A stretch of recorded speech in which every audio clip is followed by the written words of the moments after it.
নমাজ যারা পড়ে এরা 5 প্রকারের মানুষ আছে নমাজে।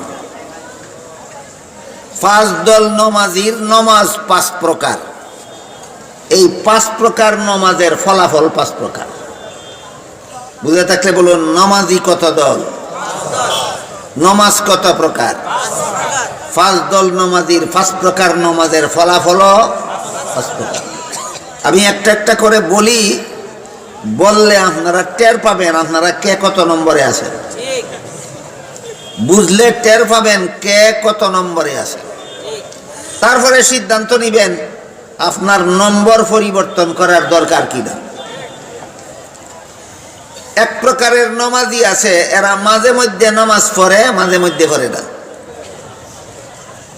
জুহর আসর মাগরিব এশা পড়লেও ফজর পড়ে না। ঈদের নামাজ পড়ে, জুম্মার নামাজ পড়ে। জুমার নামাজ পড়ে, 5 বেলার নামাজ পড়ে না। 5 বেলার মধ্যে 4 বেলা পড়ে, ফজরের সময় ঘুমাইয়ে থাকে। জীবন বড় এইরকম। এদের এক প্রকার নামাজ। এই হইল তার নামাজ, মাঝে মাঝে পড়ে, মাঝে মাঝে পড়ে না। এই সব নামাজিদের নামাজের ফলাফল হইল, যেই বেলার ফরজ নামাজটাই পড়ল না, এইটাই না পড়ার কারণে জাহান্নামে যাওয়া যাবে। কথা বুঝলেন কিনা? এক বেলার ফরজ নামাজ যদি অলসতা কইরা না পড়ে, এই এক বেলার নামাজ না পড়ার কারণে জাহান্নামে যাবে। কথা বুঝে থাকলে বলুন তো, এই প্রথম প্রকার নামাজিরা জাহান্নাম থেকে নাজাত পাইল না নামাজ পইরাও জাহান্নামই রইল? তাহলে তো এই দলে তাকা হই আমরা বালা না, এই দল সারণ দরকার। হ্যাঁ, যদি এখানে বসা কেউ বুঝতে পারেন যে তাহলে তো আমি প্রথম দলেই আছি, তাহলে নামাজ পড়ে যেই নামাজটা পড়ছেন এই নামাজটা না পড়ার গুনাহ হবে না, কিন্তু যেই নামাজটা পড়ছেন না এটা না পড়ার কারণে জাহান্নামে যেতে হবে। গেল প্রথম প্রকার নমাজি, তার নমাজ এবং তার ফলাফল। দ্বিতীয় প্রকারের নমাজি, এরা মাঝে মধ্যে পড়ে না, রেগুলারই পড়ে, নিয়মিতই পড়ে। ফজরের নামাজ ফজরের সময় পড়ে, জুহরের নামাজ জুহরের সময়, আসরের নামাজ আসরের সময়, মাগরিবের নামাজ মাগরিবের সময়, এশার নামাজ এশার সময় পড়ে। কিন্তু মনটা যে নামাজে থাকে না, বলতে পারেন কেন থাকে না? শয়তানে মন নিয়ে যায়, কাইরা নিয়ে যায়। নমাজে দাঁড়াইলেই তার মনটা শয়তান কাইরা নিয়ে যায় সংসারের কাছে। শয়তানের এই বাহিনী আমার কাছেও আসে, আমি ফিরিস্তা না, আমিও মানুষ, আপনাদের কাছেও আসে। শয়তানের এই বাহিনী আমার কাছে যখন আসে তখন আমি টের পাই। একটা আলামত আপনাদেরকে বলে দিই, আপনারাও টের পাবেন। আলামতটা কি জানা দরকার? আলামতটা হইল, দেখবেন, লক্ষ্য করে দেখবেন, নামাজ শুরু করার আগে সংসারের এত কথা মনে জাগে না, নামাজ শুরু করলে পরে সংসারের যত কথা মনে জাগে। কিসের আলামত? শয়তানের স্পেশাল বাহিনীর হামলা আপনার অন্তরে। বলেন, শয়তানের বাহিনী হামলা করে কোথায়? মানুষের শরীরে না অন্তরে? ধরা পড়ে কিভাবে? মনটা নামাজও থাকে না, এই ধরা পড়লো শয়তানের বাহিনীর হামলা হয়েছে আপনার অন্তরে। আমার কাছে আসে না, আমিও মানুষ, আমার কাছেও আসে, আপনারাও মানুষ, আপনাদের কাছেও যায়। টের পাবেন এই কথাটা লক্ষ্য করলেই, যে নামাজে দাঁড়াইবার আগে সংসারের এত কথা মনে পড়লো না কেন? নামাজে দাঁড়ানোর পরে সংসারের এত কথা জাগতেছে কেন? এটা হইল প্রমাণ স্পেশাল বাহিনীর হামলা হয়ে গেছে। কোথায়? নামাজীর অন্তরে। হামলাটা অন্তরে হয়। মনটা নামাজে থাকে না এই স্পেশাল বাহিনীর কারণে। মনটাকে নামাজে দইরা রাখার চেষ্টাও করে না। 2 নম্বর নামাজি এবং তার নামাজ। 2 নম্বর নামাজি হইল রেগুলার নামাজ পড়ে, কিন্তু মনটা নামাজে থাকে না, নামাজে ধরে রাখার চেষ্টাও করে না। এরার নামাজটা হইল উদাসীনতার নামাজ, অবহেলার নামাজ। কিসের নামাজ? এই অবহেলার কারণে হাসরের মাঠে শাস্তি ভোগ করতে হবে। হাসরের মাঠে শাস্তি ভোগ করতে রাজি আছেন কোন কোন নামাজি হাসরের মাঠে 50,000 বছর দাঁড়ায় দাঁড়ায় শাস্তি ভোগ করবেন? রাজি আছেন? তাহলে তো 2 নম্বর নামাজির কাতারেও যেন আমার নামটা না থাকে। তাহলে 2 নম্বর নামাজি তার নামাজ এবং ফলাফল বুঝলেন কিনা দেখেন। 2 নম্বর নামাজি কারা? নামাজ রেগুলার পড়ে কিন্তু মনটা যে নামাজে থাকে না, দইরা রাখার চেষ্টাও করে না, এদেরও শাস্তি আছে হাসরের মাঠে। 3 নম্বর নামাজি তারা যারা 5 বেলার ফরজ নামাজ নিয়মিত পড়ে, মনটা নামাজে থাকে না ঠিক, কিন্তু মনটাকে দইরা রাখার চেষ্টা করে। কি করে? দইরা রাখার চেষ্টা করে। মুফাসসিরিনে কেরাম তাফসীরের কিতাবে লিখেছেন, মনটাকে নামাজে দইরা রাখার চেষ্টা করার মানে হইল শয়তানের স্পেশাল বাহিনীর সাথে নিজের মনটাকে নিয়ে কারাকারি করা। সুজা ব্যবহার না। কারাকারি কারে কয়? একবার নিয়ে গেছিল আবার নিয়ে আসছেন, হইয়া গেছে গা কারাকারি না, হইছে না, আবার নিয়ে আসবেন, আবার নিয়ে যাইবো গা, আবার নিয়ে আসবেন, আবার নিয়ে যাইবো গা, আবার নিয়ে আসবেন, আবার নিয়ে যাইবো গা, এটারে কয় কারাকারি।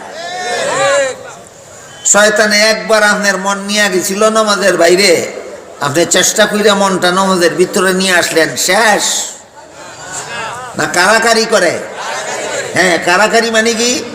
যতবার ওই আপনি মনটা ফিরাইয়া নেন নামাজে, ততবারই শয়তানের মনটা নিয়ে যাইব সংসারের কাছে। এইভাবে শয়তানের সাথে মন নিয়ে কারাকারি শুরু হয় যারা দইরা রাখার চেষ্টা করে।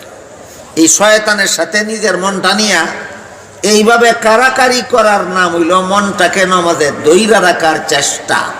দইরা রাখার চেষ্টা, চেষ্টাটা আপনার ইচ্ছা মতো করলে হবে না। কোরআনে হাদিসে চেষ্টা করার পদ্ধতি বলে দেওয়া আছে, ওই পদ্ধতি মতে করতে হবে। বলেন তো, শয়তানের সাথে কারাকারি কইরা মানুষ নিজের বিবেক বুদ্ধির দ্বারা জিততে পারবে না কোরআন হাদিসের দেওয়া পদ্ধতি মতো কারাকারিটা করতে হবে? হ্যাঁ, কোরআন হাদিসের পদ্ধতি মতো কারাকারি করতে হবে। কথাটা বুঝাবার জন্য একটা উদাহরণ দিই, শুনুন। আল্লামা ইমাম গাজালি রহমতুল্লাহি আলাইহি এক কিতাবে লেখছেন, শয়তান হইল, জগৎটা হইল একটা বাড়ি, আল্লাহ নিজে হইলেন এই বাড়ির মালিক, আর শয়তান হইল বাড়ির মালিকের ফালা কুত্তা। বাড়ির মালিকের ফালা। শয়তান রে ভালে কে? আল্লাহ। তে আল্লাহ তো মালিক হই, তে শয়তান রে কে ভালে? আল্লাহ ভালে। কি ভালে? এটা কুত্তা ভালে। আর মুমিন বান্দারা হইল আল্লাহর বাড়ির মেহমান। কথাগুলি স্মরণ রাখেন। জগৎটা হইল আল্লাহর বাড়ি, আল্লাহ হইল মালিক, আপনারা আল্লাহর মেহমান, আর শয়তান হইল মালিকের ভালা কুত্তা। মনে থাকবে? দুনিয়াতে কোনো মালিকের বাড়ি যদি কোনো মেহমান যায়, কুত্তা দেখলেই তো জাফাইয়া পারে না? কি কোন এই সময় কি মেহমানে কুত্তার সাথে কুস্তি লাগবো? লাগলে পারবো? পারতো না। কি করণ লাগবে? মেহমানে কইতে মালিক তোমার কুত্তা সামালো, আমি তোমার কুত্তার সাথে কুস্তি করতে পারতাম না। কি বলেন? মালিক তোমার কুত্তা সামালো, আমি তোমার কুত্তার সাথে কুস্তি করতে পারতাম না। মালিকে যদি খালি ডাক দেয়, এই দাঁড়া, চুপ থাক, আর কুত্তা একটু শব্দ করতো। বুঝতে পারছেন? তাহলে এবার বলেন, গোটা জগৎটাই একটা বাড়ি, আল্লাহ হইলেন এই বাড়ির মালিক, আপনারা এই বাড়ির মেহমান, আর শয়তান হইল মালিকের ফালা কুত্তা। হে আপনার মন কাইরা লইয়া জায়গা খেত, হে আপনার মন কাইরা লইয়া জায়গা দুখানো। কি কারণে? আপনার নমাজের সুফলটা নষ্ট করার জন্য। আপনি যদি বিবেক বুদ্ধিমতো তার সাথে লড়াই করতে চান, জীবন বর লড়াই করেও পারবেন না। কি করণ লাগবো? মালিকের কাছে কম, মালিক তোমার কুত্তা সামালো, না কি বলেন? মালিক কি করণ লাগবো? মালিক তোমার কুত্তা সামালো। এই জন্য নামাজ শুরুই করতে হয় আউযু বিল্লাহি মিনাশ শাইতানির রাজিম বলে। নিয়ত কইরা সুবহানাকা বললেন, এরপরেই কি আউযু বিল্লাহি মিনাশ শাইতানির রাজিমের মধ্যে আপনি মালিকের কাছে একটা দরখাস্ত করিয়াছেন, মালিক আমি আপনার খাস কামরায় ঢুকতাছি, আপনার কুত্তাটা সামলাই রাখেন। কথা বুঝতে পারছেন? মালিক আপনার খাস কামরায় ঢুকতেছি আমি, আপনার কুত্তা কইলাম আমার পিছে লাগা আছে, আপনার কুত্তাটা কইলাম আপনি সামলাই রাখেন। এরপরও যখন কুত্তা আপনার উপর ঝাঁপাইয়া পড়ার চেষ্টা করে, তখন আপনি কিভাবে এই নামাজের ভিতরে শয়তান যে আপনার অন্তরে হামলা করে, এই হামলার থেকে কিভাবে বাঁচবেন? হাদিস শরীফে উল্লেখ আছে, রাসূল করিম সাল্লাল্লাহু আলাইহি ওয়াসাল্লামকে জিবরিল ফেরেশতা জিজ্ঞাসা করেছিলেন নির্ভেজাল ইবাদত কোনটা, যে ইবাদত সংসারের ধ্যানে শেষ করা হয় না আল্লাহর ধ্যানে? জিবরিল ফেরেশতার প্রশ্নের জবাবে রাসূল বলেন, আনতা আবুদাল্লাহা কাআন্নাকা তারাহু ফাইন লাম তাকুন তারাহু ফাইন্নাহু ইয়ারাক। এমন ভাবে তুমি আল্লাহর ইবাদত করবে যেন তুমি আল্লাহকে দেখতেছো। অর্থাৎ যদি তুমি চর্মচোখে আল্লাহকে দেখতা, তাইলে যেমন মনোযোগী হইয়া ইবাদত করতা, না দেখিয়াও তেমন মনোযোগী হইয়া ইবাদত করলে এটা নির্ভেজাল ইবাদত। না দেখিয়াও আল্লাহর ধ্যানে মগ্ন হইয়া ইবাদত করা হঠাৎ করেই হয় না, এর জন্য একটা ট্রেনিং লাগে। কি লাগে? এই ট্রেনিংটা শিক্ষা দিয়েছেন রাসূল হাদিসের পরের অংশে, ফাইন লাম তাকুন তারাহু ফাইন্নাহু ইয়ারাক। তুমি যদিও আল্লাহকে দেখো না, আল্লাহ কিন্তু তোমারে দেখেন। এই যে হাদিসটা, এই হাদিসের ভিত্তিতে মুফাসসিরিন কেরাম লেখেন, নামাজি যদি তৃতীয় প্রকার নামাজি হতে চাও, দ্বিতীয় প্রকারের আলোচনা তো হয়ে গেছে না, কি বলেন? তৃতীয় প্রকারের নামাজি হতে চাও, মনটারে নামাজে দইরা রাখার চেষ্টা যদি করতে চাও, তাহলে যখনই দেখবা মনটা নামাজের বাইরে গেছে তখনই তুমি ধ্যান করবা আমি কই আর আমার মন কই, আল্লাহ সবটা দেখতেছি। আমি নামাজে দাঁড়াইয়া রয়েছি, মন গেছে বুড়ো খেত, আল্লাহ কিন্তু দুটোটাই দেখতেছে। কাজেই যখনই দেখবা মন তোমার নামাজের বাইরে চলে গেছে, তখনই ধ্যান করবা আল্লাহ আমাকে দেখতেছে, সাথে সাথে মনটা নামাজে ফিরে আসবে। শেষ না কারাকারি বাকি রইছে? আবার দেখবা শয়তানে মন নিয়ে গেছে সংসারে, আবার ধ্যান করবা আল্লাহ আমাকে দেখতেছে, আবার মনটা ফিরে আসবে নামাজে। আবার দেখবা শয়তানে নিয়ে গেছে মন, আবার ধ্যান করবা আল্লাহ আমাকে দেখতেছে, আবার মন ফিরে আসবে নামাজে। সালাম ফিরানি পর্যন্ত শয়তানের সাথে নিজের মনটাকে নিয়ে এইভাবে কারাকারি চালাও। যারা কারাকারি চালাইছে এরা 3 নম্বর নামাজি। এরা কত নম্বর নামাজি? যতবারই দেখে মন আমার নামাজে নাই, ততবারই ধ্যান করে আল্লাহ আমাকে দেখতেছে, মন ফিরে আসে, আবার শয়তানে নিয়ে যায়, আবার ধ্যান করে ফিরে আসে, আবার শয়তানে নিয়ে যায়। এই কারাকারির ভিতর দিয়ে নামাজটা শেষ হয়। কত নম্বর? এই হলো 3 নম্বর নামাজি। এই হলো 3 নম্বর নামাজির নামাজ। তার ফলাফল 1000বারও যদি শয়তান মনটা আপনার নামাজের বাইরে নিয়ে থাকে, আপনি কারাকারিটা চালু রাখার কারণে আল্লাহ আপনাকে মাফ করে দিবেন।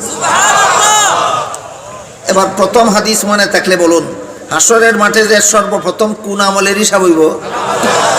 নামাজের হিসাব যে হইব। নামাজের হিসাবে নাজাত পাইব কত নম্বর নামাজি? 1 নম্বর সিরিয়ালের নামাজি হাসরের মাঠে নামাজের হিসাবে মুক্তি পাবে না। 2 নম্বরের সিরিয়ালের নামাজি হাসরের মাঠে নামাজের হিসাবে মুক্তি পাইবে না। কমপক্ষে 3 নম্বরের সিরিয়ালের নামাজি যদি হইতে পারেন, শয়তান 100 বার নিয়ে গেল মনটা বাইরে, কিন্তু 100 বার ওই আল্লাহ আমাকে দেখতেছে এই ধ্যান ফিরে মনটা নামাজে ফিরেই আনলেন, হাসরের বিচারে নামাজের হিসাবে আপনি সারা পাইয়া যাবেন। কত নম্বর নামাজি হাসরের মাঠের হিসাবে নাজাত পাইব নামাজের ব্যাপারে? 3 নম্বর। শয়তান যখন দেখব যে তার মনটা 500 বার নিয়ে গেলাম, 1000 বার নিয়ে গেলাম, কিন্তু নিয়ে রাখতে পারলাম না, সে ফিরাইয়া নিয়ে আসলো, এই জন্য আল্লাহর হিসাব নিকাশ থেকে সে তো সারা হইয়া গেল। ধরা খাইয়া গেছেন না সারা হইছেন? এই অবস্থা দেখে শয়তানে ভাববে এই নামাজের পিছনে যত মেহনত করলাম সব জলে গেল। কাজী এরে সারো, যার মনটা নিয়ে গেলে আবার ফিরাইয়া আনে, তারে নিয়ে কোনো কাম হয় না, আবার লাভ হয় না, তারে সারো। চলো ওই নমাজির দ্বারা যাই, যার মনটা একবার নিয়ে দুখানো লাগাইয়ান দিলে আর ফিরাইয়া আনবার চেষ্টা করে না। আপনারে ছেড়ে দিব শয়তান, আর আপনার মনকে নমাজের বাইরে নেওয়ার চেষ্টা করবে না। তখন থেকে আপনি নমাজের শুরু থেকে শেষ পর্যন্ত আল্লাহর ধ্যানে মগ্ন হইয়া নামাজ পড়তে পারবেন। বিনা সাধনায় না এই কঠিন সাধনায়? তখন আপনি 4 নম্বরের সিরিয়ালও গেলেন। 3 নম্বরে তাকাকালে বারবারই শয়তানে নিয়ে যাইত, বারবারই আনে ফিরে আনতেন। শয়তানে আপনার পিছা ছেড়ে দেওয়ার কারণে আপনি গেলেন গা 4 নম্বরের সিরিয়ালও। এখন আপনি কেমন নামাজি, আল্লাহর ধ্যানে মগ্ন হইয়াই নামাজ আদায় করতে পারেন, শয়তানে আপনার মন আর নামাজের বাইরে নেই না। তখন আপনি কত নম্বরে গেলেন? এই 4 নম্বর নামাজির ব্যাপারে আল্লাহ কোরআনে বলেন, ইন্নাস সালাতা তানহা আনিল ফাহশাই ওয়াল মুনকার, নিশ্চয় নামাজ নামাজিকে সব রকমের গুনাহ থেকে ফিরায়। প্রথম নম্বরের নামাজিরে, দ্বিতীয় নম্বরের নামাজিরে, তৃতীয় নম্বরের নামাজিরে, না চতুর্থ নম্বরের নামাজিরে? এবার বুঝেন কিভাবে ফিরায়। যেই লোকটা মনটা নামাজের বাইরে গেলে গিয়ে স্মরণ হইয়া যায় আল্লাহ আমাকে দেখতেছে, এই লোকটা নামাজ শেষ করিয়া বাজারে গেলে যখন একটা গুনার সুযোগ পায়, তখন কি স্মরণ হবে না আল্লাহ আমাকে দেখতেছে? যখন চুরির সুযোগ পায়, যখন ডাকাতির সুযোগ পায়, যখন সুদ খাওয়ার সুযোগ পায়, যখন ঘুষ খাওয়ার সুযোগ পায়, যে কোনো গুনার সুযোগ আসা মাত্রই তার মনে জাগবে আল্লাহ আমাকে দেখতেছে, গুনার কাজের সাহস থাকবে না। কাজেই যেই সাধনা আমাকে নামাজ সংশোধন করে দিল, সেই সাধনা আমাকে সব রকমের গুনাহ থেকে বাঁচায়। এটা হইল কত নম্বর নামাজ? এই হইল 4 নম্বর নামাজ, এই হইল 4 নম্বর নামাজি, এই হইল তার নামাজের ফলাফল। কথা বুঝলেন কিনা দেখুন। আরেকটা নামাজ আছে 5 নম্বরের, সেটা হলো নামাজি নামাজের মধ্যে এমন মজা পায় যে এত মজা জগতের আর কোনো কিছুর মধ্যে পায় না। এই নামাজটারে সালাতুল আম্বিয়া বলা হয়, নবী রাসূলগণের নামাজ। এক হাদিসে উল্লেখ আছে, রাসূল করিম সাল্লাল্লাহু আলাইহি ওয়াসাল্লাম বলেন, আল আম্বিয়াউ আহইয়াউন ফি কুবুরিহিম ইউসাল্লুন, নবী রাসূলগণকে দাফন করা মাত্রই আল্লাহ তাদেরকে জীবিত করে দেন। জীবিত হয়ে নবী রাসূলগণ যার যার রওজা শরীফের ভিতরে নামাজে থাকেন। হাদিস বুঝে থাকতে বলুন, নবী রাসূলগণ রওজা শরীফের ভিতরে মৃত থাকেন না জীবিত? জীবিত অবস্থায় কি করেন? নামাজ পড়েন। কবরের ভিতরে নামাজ না পড়লে গুনাহ হয় না, পড়লে সওয়াব হয় না। কবরের ভিতরে নামাজ না পড়লেও গুনাহ হয় না, পড়লে সওয়াব হয় না। এই সওয়াব হয় না কামটা কেন করেন নবী রাসূলগণ হাজার হাজার বছর যাবত? প্রশ্নটা বুঝলেন কিনা? ওই একজনে কইছে এটা আর সওয়াবের লাগি পড়ে না, নামাজে যতক্ষণ পর্যন্ত রওজা শরীফের ভিতরে নবীগণ নামাজে থাকেন ততক্ষণ পর্যন্ত আল্লাহর সাথে কথাবার্তা বলার মজা ভোগ করেন। এই মজার জন্য তারা নামাজ পড়েন। মরণের আগ পর্যন্ত নামাজ পড়া হয় সওয়াবের জন্য, আর মরণের পরে যাদেরকে কবরে নামাজের সুযোগ দেওয়া হয় এটা শুধু আল্লাহর সাথে সাক্ষাতের মজার জন্য। কত নম্বর নামাজ? 5 নম্বর।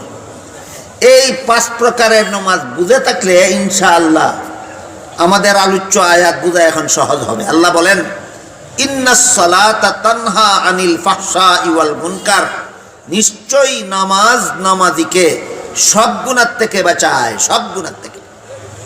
আমার কথাগুলি বুঝে থাকলে বলুন তো কত নম্বর নামাজির ব্যাপারে বলা হয়েছে? 4 নম্বর। 5 নম্বরও নবী রাসূলগণ যাইতে পারেন, অন্যরা যাওয়া এত সহজ ব্যাপার না। 5 নম্বর আমাদের জন্য কঠিন, ওইটা নবী রাসূলগণের জন্য ছেড়ে দেন। 4 নম্বর নামাজি যে নামাজের শুরু থেকে শেষ পর্যন্ত আল্লাহর ধ্যানে মগ্ন হইয়া নামাজ আদায় করতে পারে, এই লোকটারে কোনো রকমের প্রলোভন, কোনো রকমের লোভ, কোনো রকমের লালসা তাকে গুনার দিকে টানিয়ে নিয়ে যাইতে পারে না। তার অন্তরাত্মার মধ্যে নামাজের দ্বারা এমন একটা আধ্যাত্মিক শক্তি সৃষ্টি হয়। এই নামাজি সম্পর্কে আল্লাহ বলেন, তার নামাজ তাকে সব রকমের গুনাহ থেকে বাঁচায়।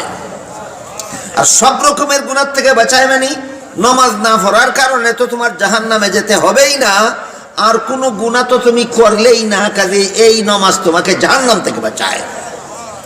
নামাজ আমাকে সব গুনাহ থেকে বাঁচায়, কথার মর্মই হলো নামাজ আমাকে জাহান্নাম থেকে বাঁচায়। এই জন্য হাদিস শরীফে রাসূল বলেন, আসসালাতু মিফতাহুল জান্নাহ, নামাজ বেহেশতের চাবি।